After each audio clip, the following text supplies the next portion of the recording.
আসসালামু আলাইকুম। এটিএন বাংলার প্রতি ঘন্টার সংবাদে সবাইকে স্বাগত জানাচ্ছি। আমি শান্তা ইসলাম।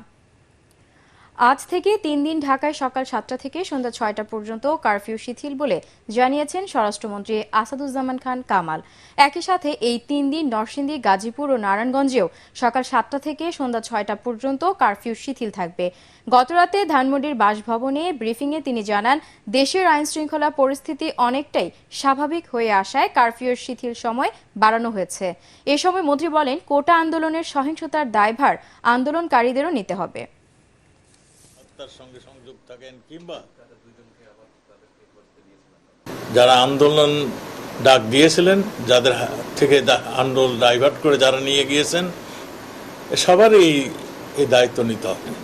তা আমরা মনে করি, আপনাদের মাধ্যমে আবেদন জানাই, এই আমাদের ছাত্র ভাইয়েরা যারা নাকি এই আন্দোলন যারা এখনও তারা উইথড্র করেননি, তাদেরকে উইথড্র করার জন্য অনুরোধ করব।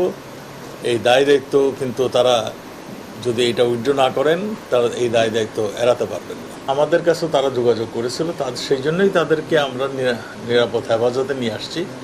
তারা এখানে এসে আবার কিছু কথাবার্তা বলছেন, অনেকের নাম ঠিকানা বলছেন, যে তাদের আন্দোলন ডাইভার্ট করে নেওয়ার জন্য যারা উস্কানি দিয়েছেন তাদের কথা বলছেন। এইগুলি আমাদের পুলিশ কর্মকর্তারা তাদের থেকে শুনছেন এবং তাদের নিরাপত্তাটা সেই ব্যাপারও খেয়াল রাখছেন। আজ থেকে আগামী মঙ্গলবার পর্যন্ত সরকারি বেসরকারি অফিস 6 ঘন্টা করে চলবে। এই 3 দিন সকাল 9টা থেকে বেলা 3টা পর্যন্ত অফিস চলবে বলে জানিয়েছেন জনপ্রশাসন মন্ত্রী ফরহাদ হোসেন। রাজধানীতে জাতীয় পাবলিক সার্ভিস দিবস 2024 অনুষ্ঠান শেষে তিনি জানান, পরিস্থিতি নিয়ন্ত্রণে আসলে ধাপে ধাপে অফিসের সময় বাড়ানো হবে। এর আগে দেশের সার্বিক পরিস্থিতি নিয়ে আলোকপাত করেন জনপ্রশাসন মন্ত্রী। সরকারি কর্মকর্তাদের নিষ্ঠার সাথেই কাজ করার আহ্বান জানান তিনি।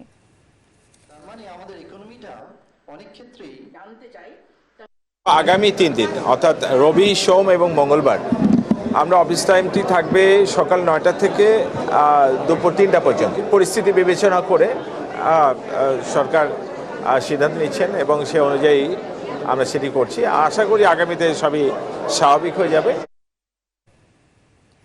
আন্তর্জাতিক ইসরায়েল নিয়ন্ত্রিত গোলান মালভূমিতে একটি ফুটবল মাঠে রকেট হামলায় 12 জন নিহত হয়েছে।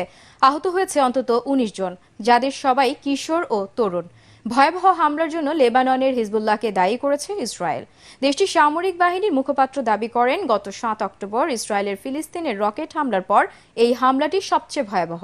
তিনি জানান, হামলায় ইরানের তৈরি ফালাক 1 ক্ষেপণাস্ত্র ব্যবহার করা হয়েছে, যা একমাত্র হিজবুল্লাহর কাছেই আছে। তবে অভিযোগ অস্বীকার করে হিজবুল্লাহ বলছে, ইসরায়েলের আয়রন ডোমের রকেট বিধ্বংসী ক্ষেপণাস্ত্র ভুল করে ওই মাঠে আঘাত হানে, এতে হতাহতের ঘটনা ঘটে। ফিলিস্তিনের গাজা উপত্যকার দেইর আল বালা এলাকার একটি স্কুলে ইসরায়েলি হামলায় অন্তত 30 জন নিহত হয়েছেন, আহত হয়েছে শতাধিক।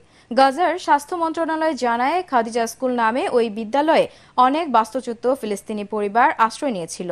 তবে ইসরায়েলি সামরিক বাহিনীর দাবি, সেখানে হামাসের একটি কমান্ড সেন্টার ছিল। গড়ে তোলা হয়েছিল অস্ত্রাগার। স্কুলটি ব্যবহার করে ইসরায়েলি সেনাদের বিরুদ্ধে হামলা চালানো হয়েছে বলেও উল্লেখ করে দখলদার বাহিনী। এদিকে ঘটনাস্থলের ভিডিও ফুটেজ প্রকাশ করে গাজার স্বাস্থ্য মন্ত্রণালয়, যেখানে দেখা যায় হামলায় হতাহতরা সকলেই বেসামরিক মানুষ, যাদের বেশিরভাগই শিশু। খেলার খবর। পাল্লে কেলেতে সিরিজের প্রথম টি-20তে শ্রীলঙ্কাকে 43 রানে হারিয়েছে ভারত। টস হেরে ব্যাটিংয়ে নেমে 7 উইকেটে 213 রানের পাহাড় গড়ে বর্তমান বিশ্ব চ্যাম্পিয়নরা। 26 বলে 58 রান করেন সূর্যকুমার যাদব। এছাড়া 49 রান আসে ঋষভ পান্ডের ব্যাটে। জবাবে পাথম নিশাঙ্কা আর কুশল ম্যান্ডিসের ব্যাটে উদ্বোধনী জুটিতে আসে 84 রান। মেন্ডিস ফেরেন ব্যক্তিগত 45-এ। এরপর নিশাঙ্কার 48 বলে 79 রানের ক্যামিওতে 14 ওভারে 140 রান তুলে স্বাগতিকরা, কিন্তু এরপর আর রানের সঙ্গে পাল্লা দিতে পারেনি তারা। তাতে 19 ওভার 2 বলে 170 রানে অল আউট হয় লঙ্কানরা। ইরাককে 3-1 গোলে হারিয়ে অলিম্পিক ফুটবলে কোয়ার্টার ফাইনালের সম্ভাবনা বাঁচিয়ে রেখেছে আর্জেন্টিনা। লিও স্টেডিয়ামে 13 মিনিটেই হুলিয়ান আলভারেজের পাস থেকে আকাশি সাদা জার্সিধারীদের এগিয়ে নেন আলামাদা। তবে প্রথমার্ধের যোগ করার সময় ইরাককে সমতায় ফেরান আইমান। মাচেরানোর দল এগিয়ে যেতে সময় নেয়নি। ৬২ মিনিটে ব্যবধান ২-১ করেন গুন্দো। এরপর ৮৫ মিনিটে এজেকুয়েল ফার্নান্দেজের গোলে জয় নিয়ে মাঠ ছাড়ে দুবাইয়ের অলিম্পিক স্বর্ণজয়ী আর্জেন্টিনা। প্রথম ম্যাচে মরক্কোর কাছেই ২-১ গোলে হেরেছিল লাতিন দলটি।